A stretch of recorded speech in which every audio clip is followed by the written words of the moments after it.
It's the feminine that gives us our marching orders, and it's our masculine that marches through the fears and I love doubts. that. Can we quote you on that? That's such a great quote. It That's just came through. Go for it.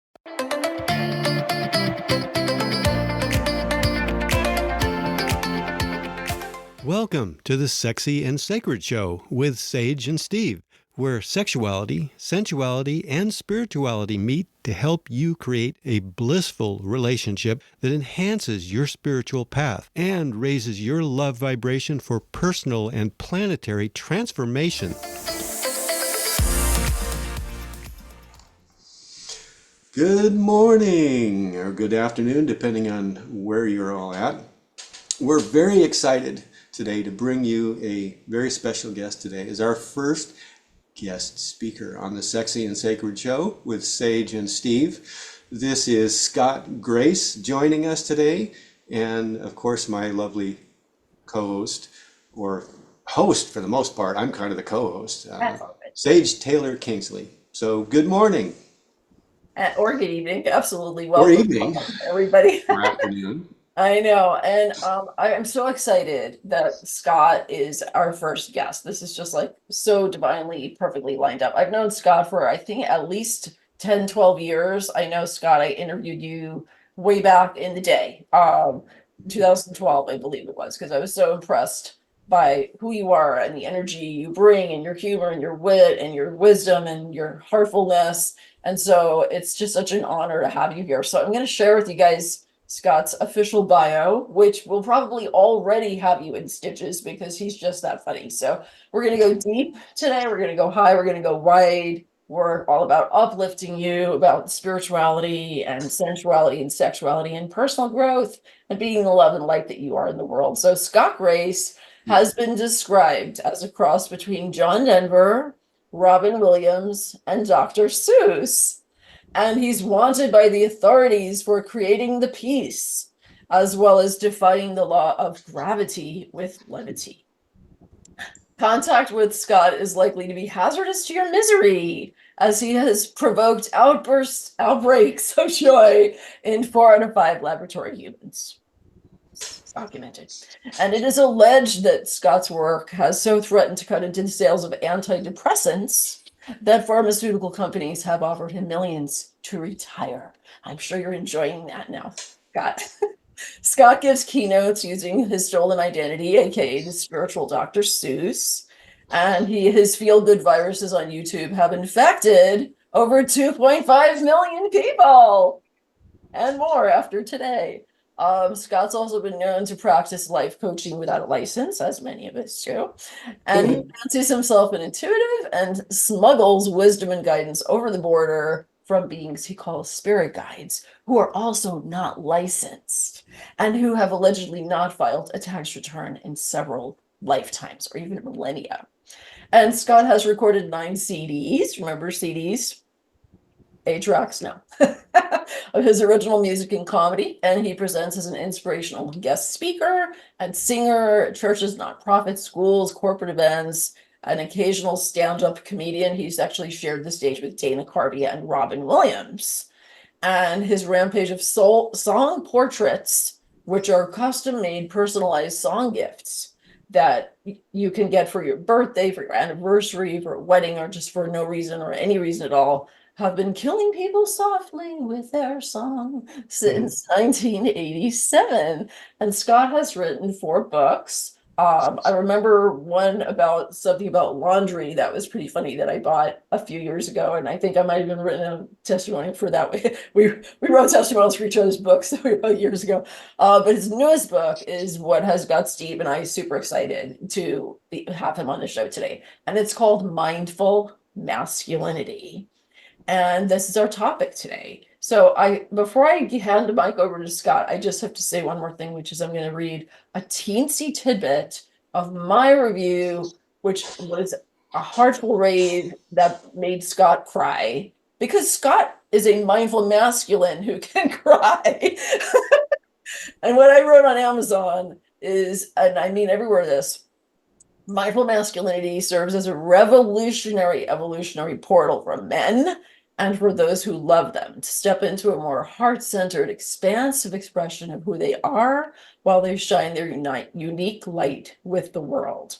Brimming with as much wit as wisdom, like Scott, Mindful Masculinity will reach right off the page or screen and dance and sing and heal and elevate the out of you. Beep. All while you're smiling and laughing and maybe occasionally crying with relief, especially if you're a man, to discover that you are not broken. You are not bad. You are not wrong. You are not guilty simply for being male. You are worthy and lovable and beautiful and brave. And loving yourself as the man you are today is the essential pathway to becoming all of who you came here to be. And that is how I feel about Scott's book and Scott's work. And without further ado, please, everybody, will give a warm welcome and a round of applause all around the world to the amazing, mindful, heartful, soulful Scott Oh Grace. my God, I've never been in the presence of so many beautiful people. Thank you, Steve and Sage Taylor, and all of you on YouTube. I see you all, and you're brilliant. And I see people stopping their driving, pulling over the side of the road and saying, I got to listen to this. I want to soak it in. And I'm here as a sponge, and you just squeeze me dry. Let's soak you with some juiciness now, too. Put some Bring your lavender plug in in. that sponge. I know, And and patchouli.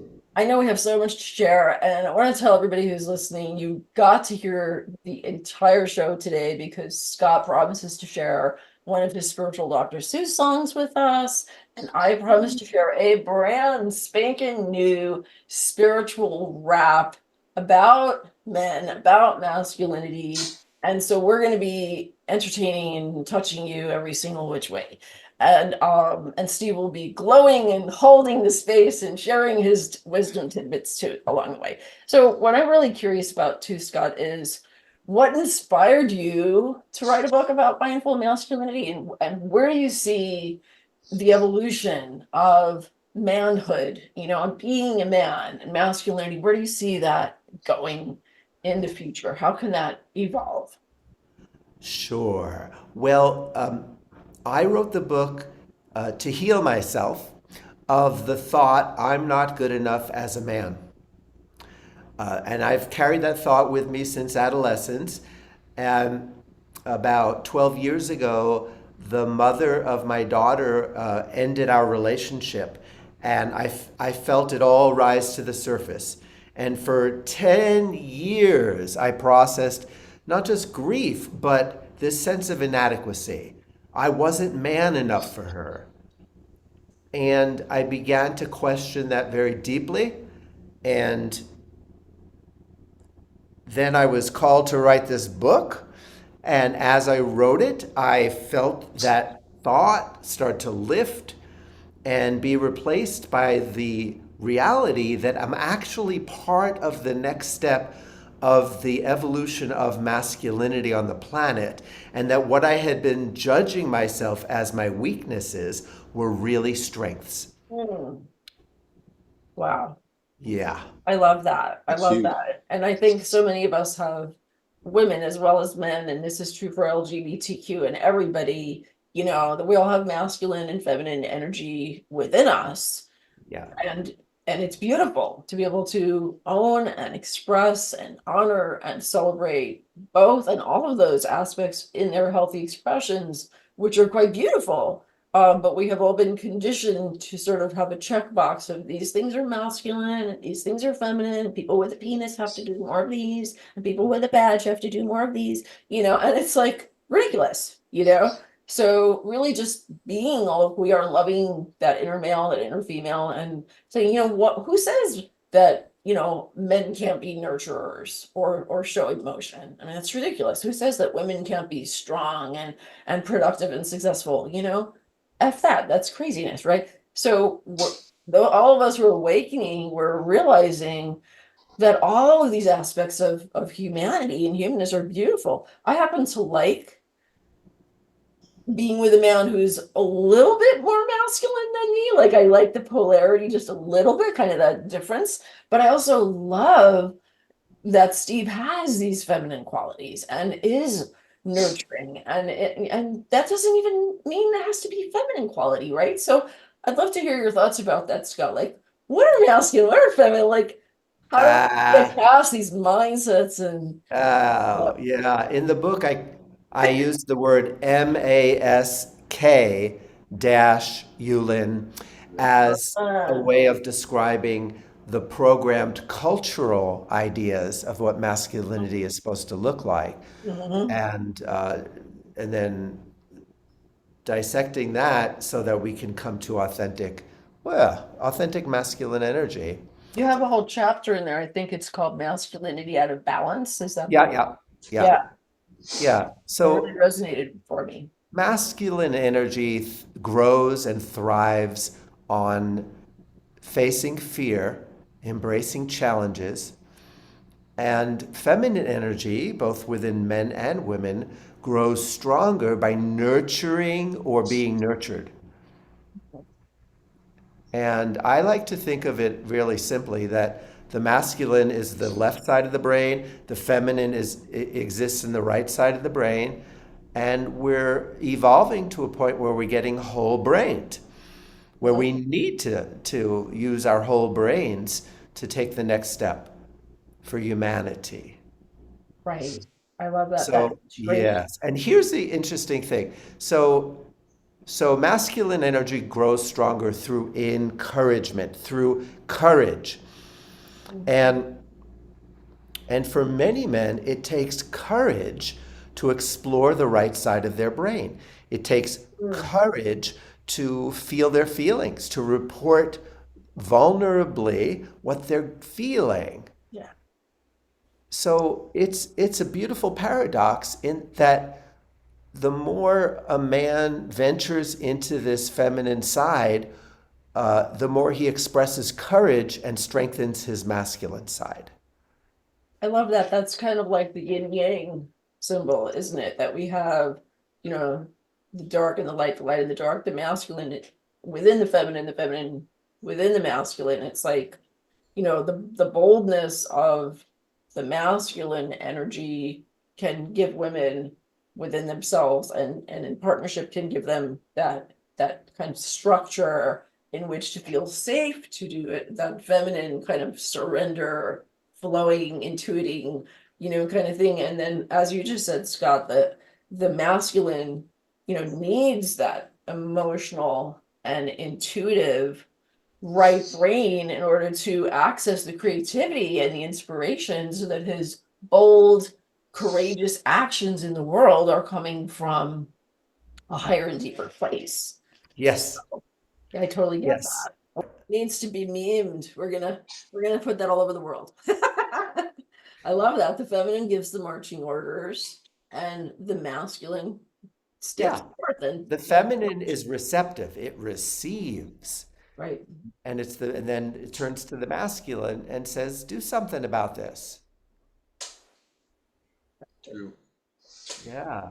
I, I love the idea of when you're talking about the mask, masculine, um, and I was reading a little bit this morning. Watching YouTube videos and all kinds of stuff of yours. You'll see a lot more likes on your videos suddenly this morning. um, but I noticed that for me, when I heard that, I'm like, okay, how am I doing that? I mean, it's not anything new to me, certainly, and I've delved into the idea for many, many decades. But kind of revisiting it, just hearing you talking about it, and I think that's one thing I liked about the book was even though I feel like I have been for many decades a pretty evolved male and have a pretty good balance. But I think it's really good, especially now that I'm in my 60s, to look at who I am now. And I think all men can get a lot out of reading your book. There's a lot of areas in there where I kind of went, huh, looking at things in a little different way. And then assessing, well, where was I back like in my 20s and where was I in my 30s? And So it was good to kind of, well, what was my story at that time? You were talking in chapter one about your dad, for example, and your relationship with him, and it made me think about, well, what was my relationship with my dad? It's like, God, yeah, he was, by the way, a fisherman, owned peninsulas Oh, Monterey, and a famous steelhead fisherman, blah, blah, blah.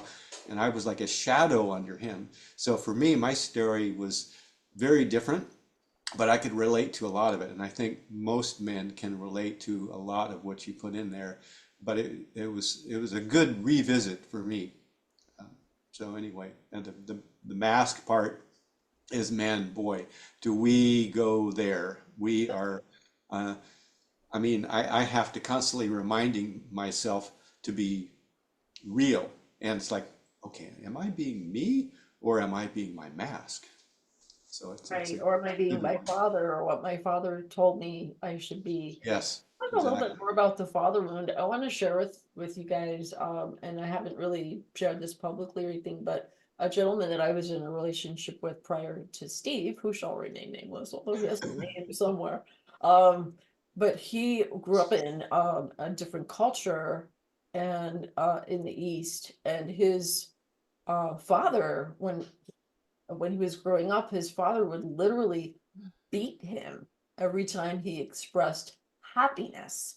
So when he would laugh or smile, he would get pelted across the face. And so this gentleman became someone who was very disconnected from his emotional self and became avoidant, as a relationship pattern of, walls, lots of walls. And it was seldom to really see him smile or laugh unless he was drunk or high, and that would help him kind of let go of that, that wall. But that's like a pretty extreme father wound. But I know that, women also have father wounds and men also have, mother wounds. But I think that the father wound really speaks to the original cause, or an original root cause, for anybody's disconnection with what they, maybe they're disconnected from their masculinity because their father was, a toxic masculine role model, and so then they like, oh, I don't want to be like that, thinking, well, that's what masculinity is, and I'm going to be like that. Or it could have been the other way where they suppressed the femininity, and the emotional and intuitive and kind of feminine qualities. So it's interesting because I feel like no matter how far we've delved into those ancestral lineages, there's always another layer. There's always another level of healing. So I don't know if you wanted to share anything about that, Scott, but I think to be a mindful man, you need to kind of address those deep father wounds, huh? yeah, it's true. And I want, through my humor and my stories, my aspiration is to make it safe for men to look at this stuff, not as a project that needs fixing, Mm, but as a curiosity, like, ooh, this is interesting. mhm, Biggest male wound I see in myself and others is this treating my wounds or my insecurities as a problem that needs to be fixed. mm. I call it Mr. Fix It. And Yeah. it gets in the way of listening to the women who need just to be heard, because that part of me is like, oh, let me find the problem and let me fix it. Mm, mhm. And to look at yourself as a self-improvement project, Yeah. self under construction, expect delays, it really burdens you unnecessarily And when this could be a really exciting adventure of evolution and expansion and healing and discovery. Men and masculine energy love to go where no man has gone before, the final they frontier. said in Star Trek. Masculine energy got very high when we put the first man on the moon, while feminine energy said, hey, let's take care of the hungry on Earth. Mm, We need both. we need both, exactly. But because we've, as a society, have spent the last thousands of years overemphasizing the masculine side, We need the feminine to lead the way now. We bring it back to balance by Yes. focusing more on Yeah. Mother Yes. Earth and the divine feminine and the goddess and yeah, yeah, and within us and in our relationships. Yes. Right, right. Yeah, and I love that concept of we're not broken, you know. Yes, we're works in progress. Yes, you know, the men at work sign, that's cute and that's funny. But you know, we're perfectly imperfect. And I think that a lot of people, especially those who are single or in unsatisfying or painful relationships, run a pattern of I'm not going to be lovable, or I'm not going to manifest or be able to have the wonderful relationship that I really want until I heal all this crap. You know, I have like, man, I've got all this load of crap to heal. But you know, we all have that, and we can be lovable, and we are lovable, and we are worthy as we are now. But no one outside of us is going to be able to be engaged in that kind of a relationship with us until we really know that within ourselves, right? And our self-love outweighs our self-judgment and self-loathing. Indeed. Indeed. And we can love ourselves right Yes. now. And part of Absolutely. loving ourselves is asking for others to support us and to love us. So, that old song by James Taylor, "You've been better to me than I've been to myself." Oh, right. Yeah, it's kind of very true for a lot of people that their first taste of unconditional love comes from their partner. And they don't know how to love themselves, and they learn to love themselves in the context of a healthy relationship. So there's not like, it's not a rigid rule that first you have to love yourself, then you can have a good relationship. There's all kinds of relationships out there, and they're all different, and they're all healing something for that Yeah, couple. I think that there are certain aspects of ourselves that experience deeper healing in the context of a committed, loving, romantic relationship. And, you know, this is the Sexy and Sacred show. So, do you want to talk a little bit about how masculinity and femininity and the concepts about them, how that affects sex? How does that affect our intimacy with one another? I'd love to hear both of your thoughts. This is, we're all brainstorming, heartstorming here. But what do you think, Scott? Let's start with you. How does Well, masculinity? I don't like talking in generalizations Yeah. because every individual is different. And, what you said about Steve, that he has a little more masculine energy than he does feminine, and you like that about him. There are some men who have more feminine, and that's just the way it is. And then there's the transgender, which is exploding. And I love that because it's freaking everybody out, breaking all the rules, and opening minds and opening hearts all across the world. Right. In general, uh, sex is best when there is that polarity, when there's a masculine pole and a feminine pole, when there is an active and a receptive. And that's the That's all I beauty can say. of, I haven't had sex in 12 years. It's been semi-involuntary celibacy. I hope you have And sex with Scott Grace. I know I get offers. You can give yourself offers all the time. Your left hand, I right hand, do. you know. It's okay. I feel Really like, hand it to you. oh, don't mention my hand. That's You can handle it. not happening Hmm. here. That's I okay. have to I have to say something at this point. Sage and I have a very, very strong, not only spiritual, emotional, but also psychic connection. So oftentimes when she's about to say something, or like if you say something, I've been hearing it right before she says it, or sometimes I can tell she's thinking it, but she didn't say it. So I'm almost in tears because there's a lot going on behind there besides what's actually coming out. So it's very interesting.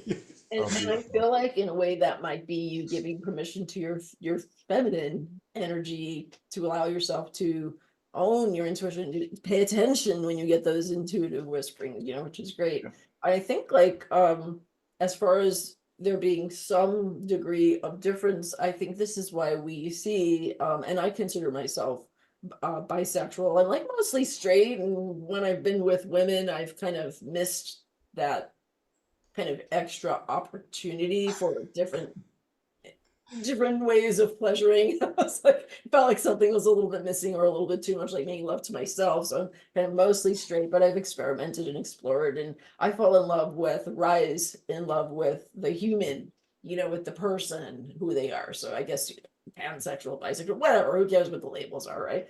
But I think that some couples uh LGBTQ couples as well as straight or that they're looking for this difference, which is why we will see, like, even in gay couples we'll see maybe one is more butch and one is more femme, or if they're not, if they're both sort of closer to neutral or more, or they're both masculine feminine sort of presenting outwardly, there may be things going on in the bedroom privately that are allowing them to explore those roles. And so, like with Steve and I don't mind sharing. I don't think you'd mind if I share, sweetie, No. that if we play with, like, we aren't into anybody hurting each other. So like as far as S&M, if somebody's actually in pain, like that's not our game. Like we don't want anybody hurt, but we will play with domination things, like who's in charge, and who's the master and servant, or who's serving who, or whose turn it is, or dress up, or we get a little kinky.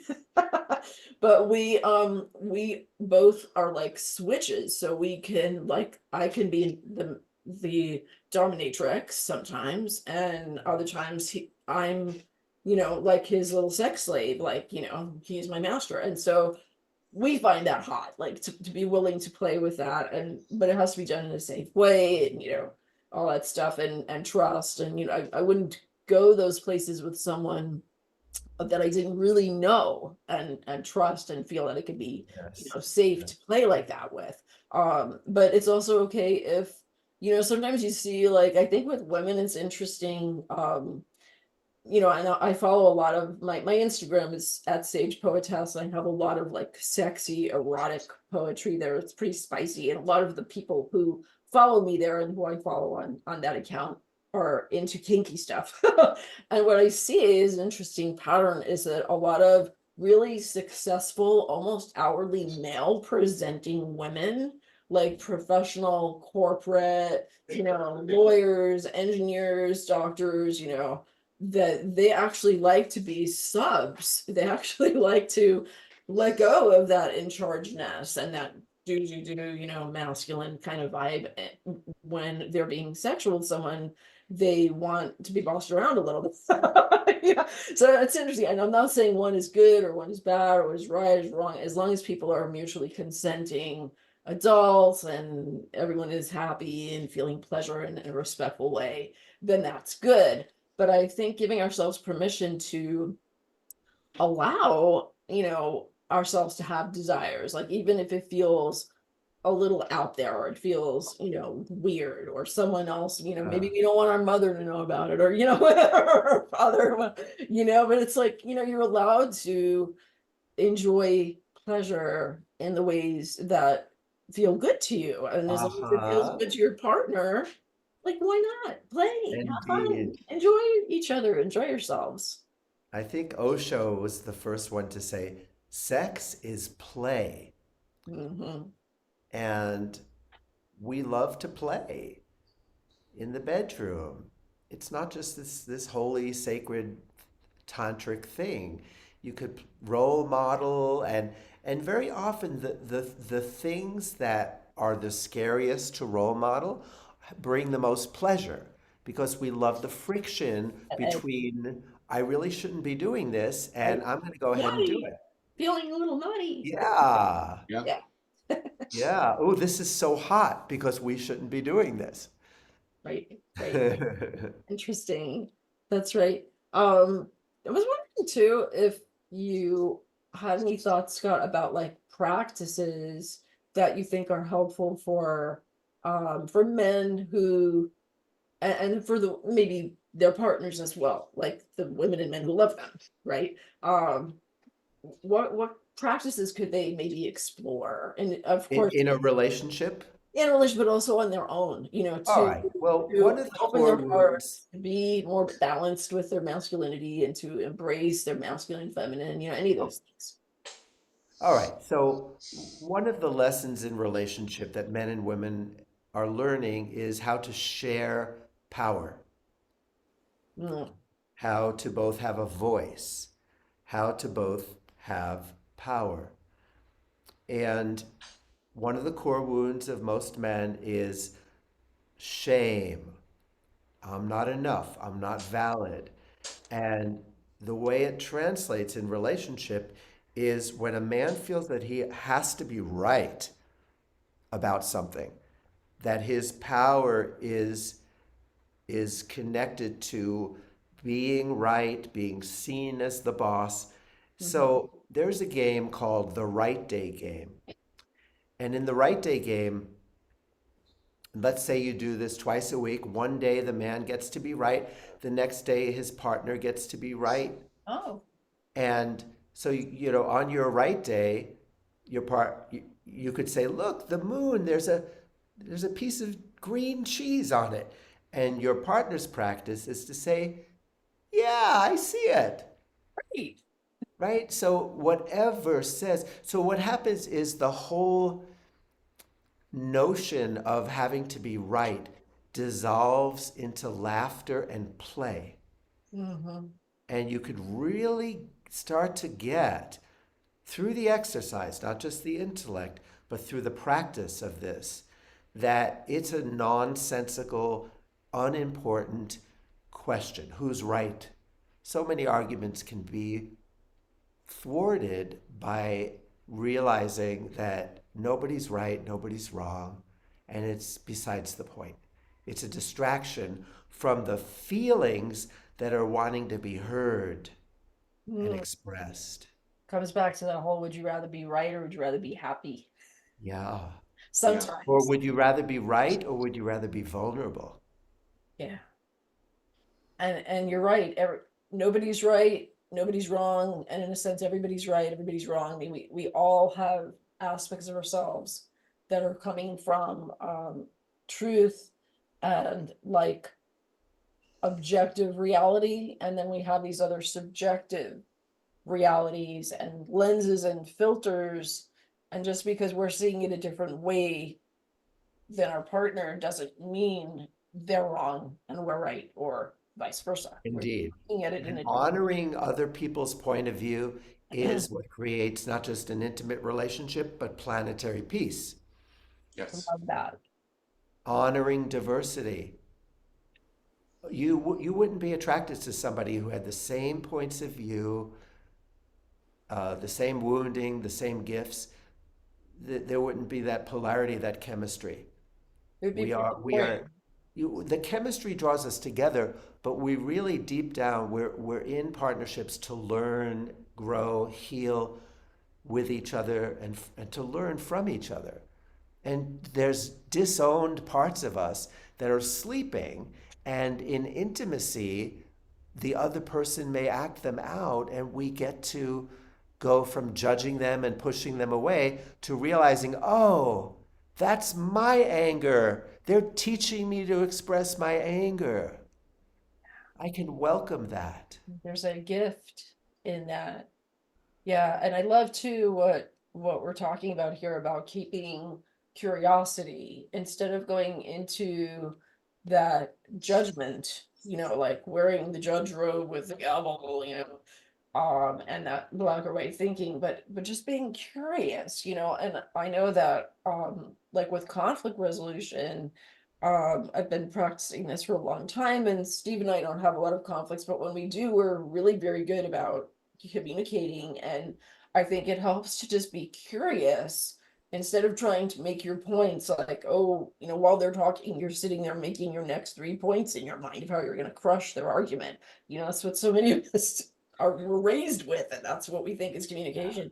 But instead, just be present, start with some appreciation, start with reiterating your commitment, and then be curious about what's Yeah. happening, what's driving them to do Yes. this behavior, or what's curious about our own triggers. Like, oh, so why am I feeling so triggered when my partner does or doesn't do this or say that, so that curiosity and open-mindedness and acceptance, is so important. And I've read a few places, and I think there's some truth to it, that men, one of their deepest needs is to be accepted, and another one is to be purposeful and to feel like they're making a difference. And for women, some of our deepest needs are to be adored and to feel safe. And so when those four key needs are mostly met most of the time, in a beautiful and respectful way, it's just delightful what can be Yeah. co-created in relationship. And Scott, I bet you there's some not only amazing partner out there for you, but who knows, that person might even be watching this video right now. And you're like, huh, I need to reach out to this White guy. hope. One of our viewers on this sexy and sacred community might become Yeah. knocking on your door someday. You never know. Who knows? I would love to, if it's okay with you guys, to share my spiritual rap. And then I know, Scott, we also really want to hear your music, anything that you would Nice. like to share. So I'll do my little rap first, which does not have any musical accompaniment other than the song Within Our Hearts. And then we'd love to hear from the spiritual Dr. Seuss if he would like to make an appearance. And Yeah. listeners, please stay around till the end. You really want to hear his song.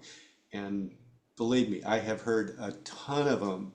And I got to a point one day where I was going through one after another, after another, after another. And Binge listening. it was brilliant So and bingeable. entertaining, just kind of filled all kinds of things up for me. So thank you for the work that you do, Scott, and doing it in such a wonderful way. I'm jealous of your creativity, having a house full of instruments and being a drummer and a musician and blah blah.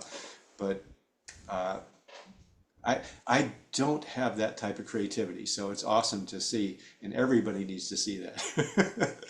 Is very, very gifted. And Stephen, you do have creativity with your photography as well. And True. I wouldn't Look at even the mention background. the creativity you have with your various body parts that only I get to benefit. Ah, That's my personal appreciation. Yes. They don't call me. Okay, They don't so call me this. here's my little spiritual wrap for today, ladies and gentlemen.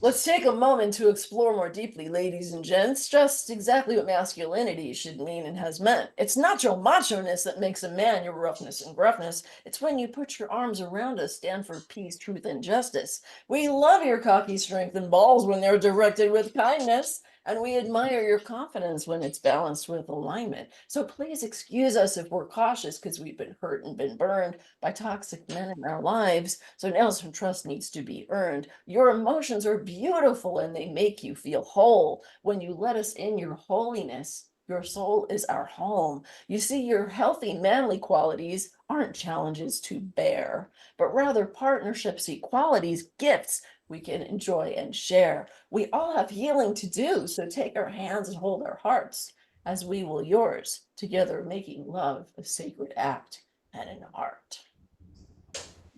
hmm. Yay. Woo-hoo! Wow. And that just came through to you and through you recently. This Uh, morning in this morning, preparation for breakfast. our That's so He just said, cool. I need, yes, you I, I both need to I, do this. in the inspired interest of this time, let's not do it now, but I this is invite you to is read it more slowly more so so. that people can digest every line and feel their feelings about every Good. line. You know what I'll do? Thank you, Dr. Seuss. What I'll do is make a separate YouTube video with that. And Steve, you can hold space and support me with that. Thank you both. where I read it more slowly. And the focus is just on that. So thank you. And you guys are the world premiere, as well as the muses who inspired this.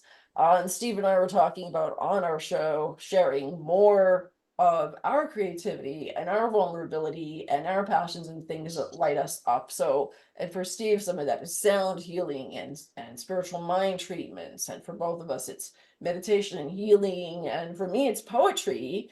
And for both of us, it's music. So just letting all our listeners know we're going to be sharing more of our creative juiciness here. And so this was inspired this morning. I was literally getting ready to go into the bath and I was like, I need to write a poem. A poem wants to come. And at first I was thinking a regular kind of free verse poem like I often write, but no, the rap started coming. I was like, oh, yay, it's a spiritual rap. It's like the Dr. Seuss rap.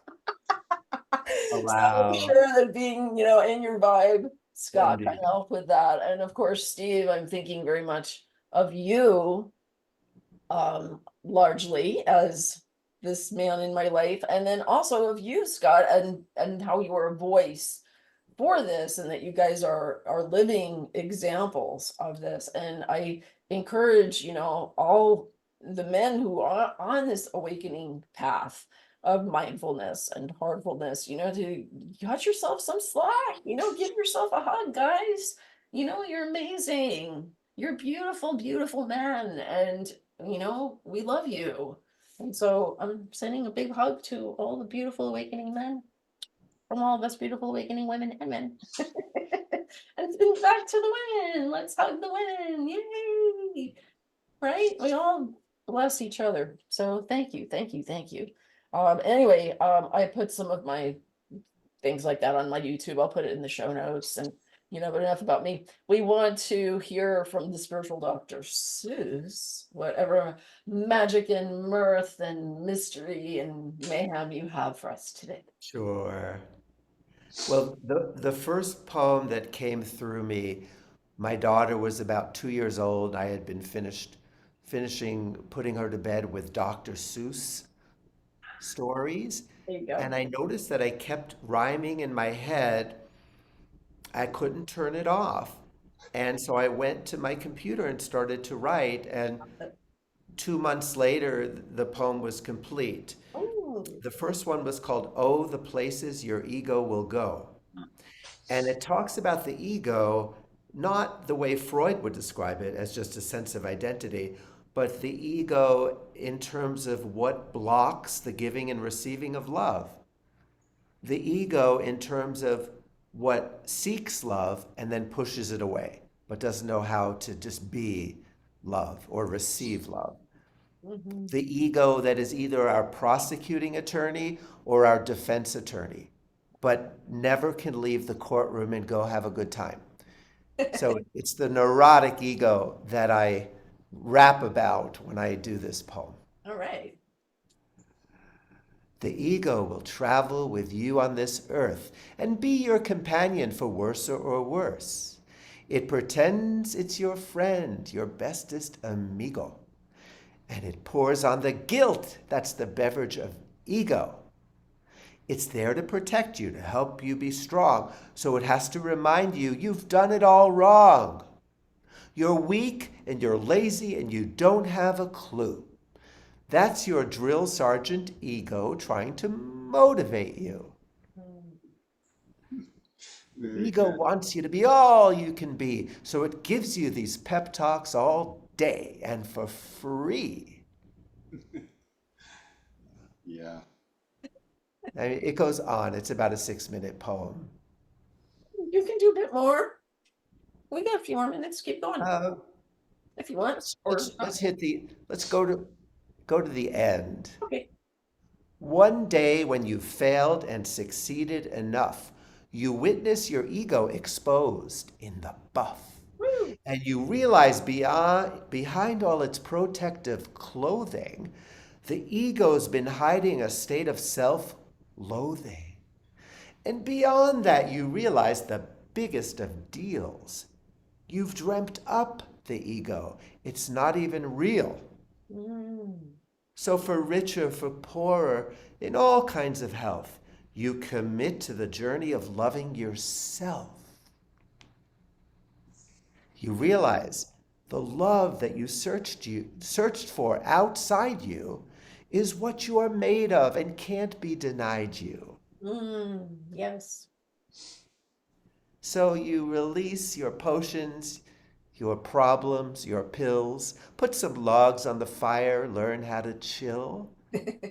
Your old superstitions have gone up in smoke, like you can't rest in peace until after you croak. Ah. You no longer fear death, or for that matter, life, for you know that all matters are safe and all right.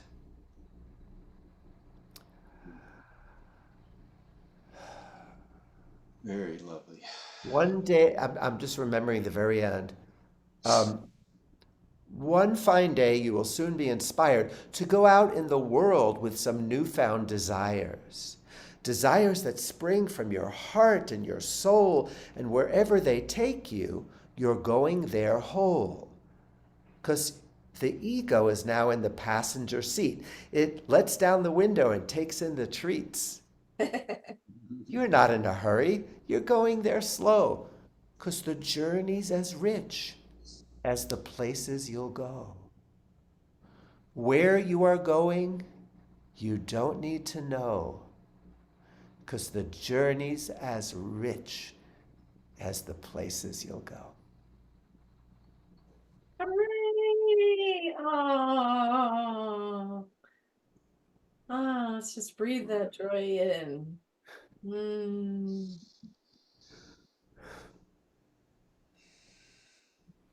What a blessing and blissing. I'm feeling a lot of gratitude at this moment. Um, just being able to reflect upon what you're saying and see it from the vantage point of, and I get to sit here and listen to this live with you and with Sage, and at the same point, I can identify with everything in that, and just it's like I'm gonna have to go to my chiropractor because I'm nodding too much, hurting my neck, saying yes to all this stuff. So thank you, very good. Oh, thank you, Scott. Um, I would love for you to be able to share with everyone where they can find out more about what you do. Of course, your book is on Amazon, but you may also have some other Yeah, you could, places. on Amazon, you could search for Mindful Masculinity, Scott Grace. Perfect. And then you also have a website. Is it Scott Songs? ScottSongs.com. Songs.com. And YouTube and my Facebook channel are where I put the most of my attention. Great. What's your Facebook channel? I forget. Okay, you just said it. Scott K. Grace, my middle initial K. I think if you Google that, it'll come up. We'll put it, if you can send it to us, we'll put it in the show notes. So anyone who wants Sounds good. that can just go But look at our show. YouTube is my favorite form of expression. Yay! That's wonderful. Yeah. That's fantastic. And do you have any other final and eternal words of wisdom that will reverberate forever into the cyberverse here to complete our show today? Anything else either of you would like to share?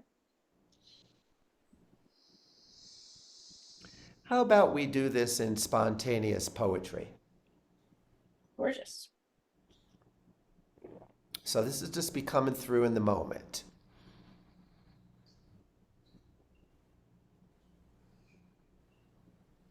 Thank you so much for inviting me. Interviews like this are my cup of tea. And I don't need any caffeine because speaking my truth is living my dream. The sexy and sacred, beautiful show where we don't try to know things, we go with the flow. You don't have to sit here and take good notes because we're just helping you open up your heart and your throat so you can find your truth behind the mind chatter and realize what does and what doesn't matter. Take off that mask with an mask and just explore truth like you're really okay, like there's nothing wrong with you for being a man. It's part of the universal divine plan. It's not about finding what's wrong with you to fix. It's about finding what's right about you and putting that in the mix and mixing it up and blending it through. Put it in the oven and watch it be you. Watch it rise up. Watch yourself do the rising. No more needing to fix, no more stuff to disguising. Take off your disguise, your Superman cape, and be you who you are, and you will be great. You'll be so hot, you'll have 24 dates because you start from the heart and you celebrate. You celebrate you, then the rest of the world, all the women, the men, the boys, and the girls will join in the dance of your self-celebration, and your ego will just take a long-term vacation. And we heal in ourselves, and we heal our whole nation, and we heal the whole world with our self-celebration. So, thank you, Sex and Sacred Show. I know this is time, and I've got to go. Thank you very much. Thank you, I, thank you so much. I think we just scraped the surface on a little bit here. I hope we can have you back again one of these times and maybe expand on a few things. I know I came up with all kinds of questions. I was kind of keeping my mouth zipped most of the time because I'm like, I have 1,000 things I could questions and blah blah. So anyway, hopefully we'll see. It's a beautiful topic, and there's just so much to explore about living and loving and creativity and being all of who we are and letting our light shine. And thank you so much, Scott, for your soulful songs and your heartful, mindful wisdom and words of love. And everybody should run, not walk, to Amazon and buy Mindful Masculinity. The only thing you should do first before you do that is maybe make a list of all the people you know who need that book and will benefit from that book, women as well as men. Anyone who basically is either male or has a male in their life, that's who needs that book. Yes. So that's about 8 billion people. So your sales are going to skyrocket, as well they should. And we look forward to connecting with you more. Thank you, Scott. Thank you, You're so Steve, welcome. for being the sexy and sacred co-host and delightful being and man and masculine and feminine and mindful, heartful, soulful partner in my life. And thank you to all of our listeners and listeners. And please go ahead and subscribe if you haven't already, and share and connect with us over at our Facebook group, which is free and open to everyone. And that is the Sexy and Sacred Community. And you also have a bunch of links to explore, follow your intuition, and have fun, and keep being who you are, because you are amazing and lovable. We'll see you next time on our next show. We're going to be talking a lot about orgasms pretty soon, in case that might be of interest. You don't have to sell them. Dropping Yeah. a little seed, but Yeah. bye everybody. Lots of love. See you soon. Thanks again.